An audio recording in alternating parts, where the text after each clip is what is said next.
Hey everyone! The information I'm going to share comes directly from technicians who work daily repairing appliances at this well-known workshop. So stay calm, we're going to solve this. When turning on the dryer and seeing TE3, many customers notice that the machine seems to run, but no heat appears, or it stops after a few minutes. At the workshop, we explain that this code usually points to a problem with the temperature sensor or the control board, as if the dryer senses something is wrong and protects itself. One of our technicians says, "The machine is trying to tell you it can't measure the temperature properly, so it stops to prevent damage."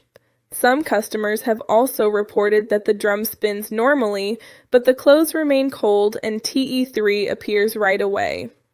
This often happens when airflow is blocked by lint or dust buildup, or when the sensor is misaligned.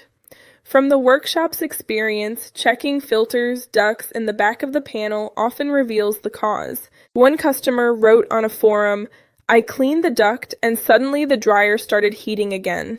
I never imagined so much lint could cause an error."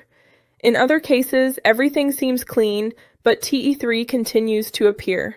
Here, we've found that loose wires or corroded connectors can interfere with communication between the sensor and the control board.